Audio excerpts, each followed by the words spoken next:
À travers ce reportage, la ville de Bécancour est fière de mettre en lumière Marilyn Séguin. Je vous présente à l'instant cette artiste qui fait briller la culture au cœur de notre communauté bécancouroise. Tu travailles vraiment bien. J'ai eu la chance de voir tes œuvres. J'ai eu la chance aussi de te voir dans des marchés. Mais parle-moi donc comment tout est parti en fait. Oui, dans le fond, moi, je me retrouvais à faire une randonnée au parc de la Rivière-Gentilly. Puis, je me suis un petit peu éloignée du sentier, aller m'asseoir dans le bois. Puis, j'ai remarqué, on était au printemps, puis j'ai remarqué juste une belle petite pousse verte, rose, blanche. Puis, je me suis dit, à chaque année, on voit la nature qui revient pratiquement à zéro. Elle est en dormance, mais elle est toute aplatie. Mais à chaque année, elle va repousser encore plus fort que l'année d'avant. On a beau mettre de l'asphalte, du béton, le pissenlit va se faire sa petite craque puis il va sortir. Donc, moi, j'étais dans une situation que je vivais énormément de douleur avec ma main. J'avais beaucoup de difficultés à créer, j'avais de la difficulté à travailler, j'avais de la difficulté pour toutes les tâches qui pouvaient être faites dans la maison. Puis, à ce moment-là, je me suis dit, bon, ma main droite va pas bien, pourquoi pas utiliser ma gauche? Donc, j'ai commencé à créer, je me suis dit, je vais m'habituer à travailler avec ma main gauche. Je vais enfiler des perles une à une. Et avec ces perles-là, bon, probablement qu'il y en a eu autant sur le plancher, merci à mon conjoint de les avoir toutes ramassées. Puis j'ai fait mon premier arbre que j'ai appelé Résilience, justement, parce qu'il m'a aidé à travailler avec ma gauche. J'ai appris à écrire avec ma main gauche, j'ai appris à tout faire avec cette main-là. Au départ, j'avais commencé à travailler un petit peu plus avec des plantes, un peu avec des coquillages. Ça s'essoufflait.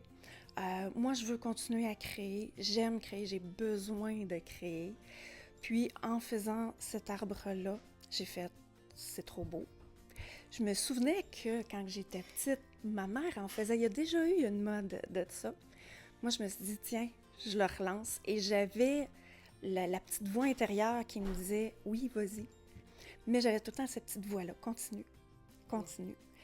Puis, tranquillement, pas vite, ben là, c'est sûr que mes arbres, mes créations sont devenues de plus en plus belles, de plus en plus stylisées. Donc, j'essaie vraiment de changer les styles, aller rechercher quelque chose de nouveau, de toujours m'amuser avec ça pour vraiment aller rechercher là, les arbres que j'ai aujourd'hui. Puis tu es très connectée, en fait. Tu t'inspires toujours, comme tu dis, soit de la nature ou as-tu d'autres façons de t'inspirer? Je travaille énormément à l'instinct. Je vais travailler avec des pierres énergétiques, donc la métisse, le quartz, l'œil de tigre, j'en ai là beaucoup. Puis habituellement, je ne vais pas regarder la signification pour aller choisir une couleur. Je vais vraiment y aller, ah tiens, cette pierre-là, ce fil-là, je les mets ensemble. Et après, quand je regarde les significations, parce que je vais autant aller chercher la signification de la pierre, mais aussi de la couleur de l'arbre. Donc, j'y vais aussi avec la chromothérapie. Puis, c'est vraiment impressionnant. C'est toujours directement sur une belle intention. C'est intéressant parce que tu fais quand même des recherches. Oui. Donc, moi, j'ai fait là, des petites formations en lithothérapie, en chromothérapie. Il y a aussi le Shinrin-yoku, qui est la thérapie par la forêt, donc le bain de forêt. J'ai aussi fait ma formation comme naturopathe. Donc, je suis vraiment là, toute là, dans ce domaine-là énergétique, les chakras aussi, donc vraiment d'aller regarder là, qu'est-ce que chaque chakra représente. Donc, oui, il y a beaucoup de travail, il y a beaucoup de recherche, mais c'est tellement un beau domaine, c'est tellement gratifiant. Qu'est-ce que ça te procure? Tu parles de gratifiant, mais qu'est-ce que ça te procure? C'est difficile de mettre des mots là-dessus. Souvent, quand les gens viennent à mon kiosque, première chose que je leur dis, c'est « Bienvenue dans mon monde de porte-bonheur ». Donc là, ils sont comme « Ah ». Mais pourquoi? Puis là, je leur explique, c'est quoi l'arbre de vie exactement? Qu'est-ce que ça représente? Quand on donne un arbre de vie, qu'est-ce que ça veut dire? Puis là, les gens, ils regardent tout ça, puis ils se disent, « Ah, mais lequel? Puis là, je leur dis, allez-y à l'instinct. Choisissez-en un, lequel qui vous parle. Puis c'est pas une question de grosseur, c'est pas une question de prix. J'ai déjà vu une dame avoir les yeux pleins d'eau à regarder un arbre qui était gros comme ça. Elle dit, voyons donc, qu'est-ce qui se passe? Puis quand j'y ai sorti les significations, était comme, mais voyons donc, ça n'a pas de bon sens. Donc, ça arrive toujours comme ça. Moi, ça, c'est ma paye. Oui. Que les gens soient réconfortés, que les gens puissent aller chercher une puissance, puissent aller chercher un petit quelque chose. Ça, c'est ma paye. Il y a vraiment plein d'intentions à chaque fois que tu fais une création. Donc, ça procure le bien-être à quelque part. Ça doit être tellement une grande satisfaction quand tu vois les gens justement dans cette réaction-là.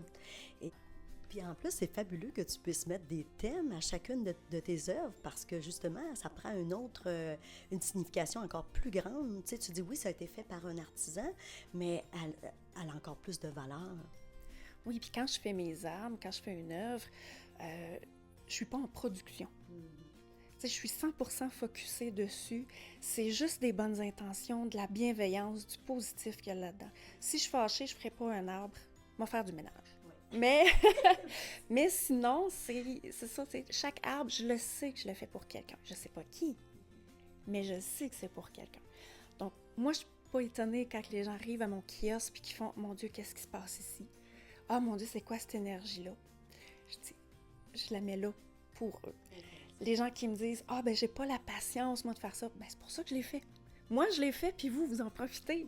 Ah, c'est donnant-donnant, là!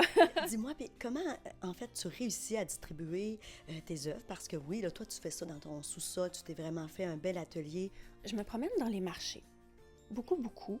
Il y a des fois que j'ai donné des ateliers aussi là, avec la ville là, pour les journées de la culture. Donc ça aussi, c'est très apprécié là, quand les gens peuvent fabriquer leur arbre de vie. Donc ça, c'est des possibilités aussi. Puis, bon, j'essaie de pouvoir avoir du matériel pour les mettre en consignation, les placer un petit peu partout, mais j'ai rarement le temps de pouvoir en faire assez parce que dans les marchés, les gens, ils viennent me voir, ils viennent m'en chercher. Est-ce que tu en fais toute l'année, des marchés? Oui, j'en fais là un petit peu à toutes les années. Ça va varier le nombre que je vais faire. Il y a des fois que je peux avoir plus d'énergie, des fois je me dis « cette année, je vais peut-être me reposer un peu ». Là, il y a la période de Noël que je vais commencer à préparer aussi. Et là, Marilyn, il y a quelque chose qui est en train de mijoter présentement. Là. Il y a un projet peut-être qui s'en vient très bientôt. Est-ce que tu peux m'en parler? Oui, dans le fond, avec les ateliers que j'ai donnés avec la Maison créative Bécancour, qui est en fête pour la Journée de la culture, les gens ont l'air de vraiment apprécier. Donc, il va y avoir des ateliers de disponibles où ce que les gens vont pouvoir choisir leur pierre, choisir leur fil, faire leur propre arbre. L'atelier va être en 3 volets différents. Donc, la première partie qui va être un peu reliée avec le bain de forêt. Donc, pourquoi qu'on est si bien en forêt? Qu'est-ce qui fait que quand on est là, on est capable de décrocher?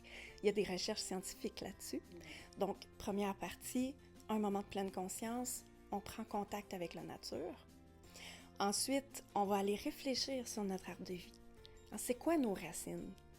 Qu'est-ce qui nous a été transmis? Qu'est-ce que nous, on transmet aux autres? Les branches, dans quelle branche tu t'en vas au cégep? C'est quoi nos chemins? C'est pas linéaire la vie, hein? C'est vraiment là tout plein de chemins. Puis, par la suite, on fait l'arbre de vie. Donc, avec tout ça, les gens vont pouvoir fabriquer leur propre arbre de vie avec ce qu'ils vont avoir choisi comme pierre et couleur. Je pense vraiment à toute l'intention qu'il y aura aussi derrière. Ça devient encore plus grand qu'une œuvre. C'est une œuvre vraiment qui sort vraiment de l'âme, du cœur. Oui, effectivement, parce que souvent, quand les gens choisissent, ils ne réalisent pas que inconsciemment, ils vont chercher ce qu'ils ont besoin.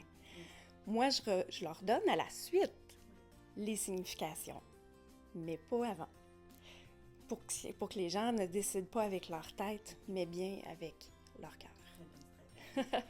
Là, dans le fond, on parle d'atelier, de projet. Est-ce que tu travailles en collaboration avec des gens?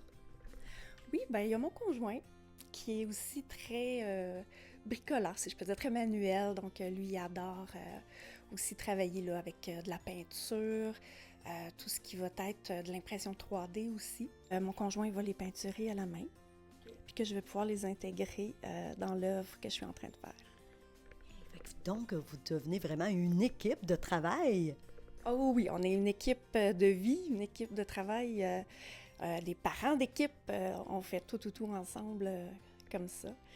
Est-ce que c'est toi qui l'as contaminé à force de travailler dans ton atelier?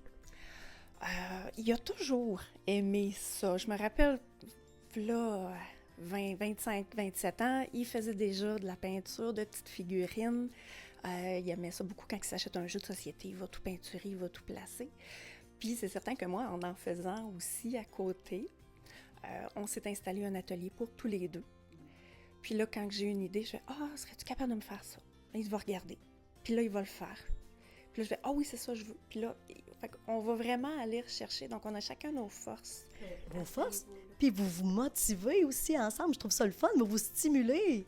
Oh oui, pour vrai, quand on est tous les deux dans l'atelier, ah oui, il n'y a plus de temps qui existe, là. Je le dis souvent, c'est une méditation pour moi. C'est le moment présent, mais il n'y a plus rien d'autre qui existe.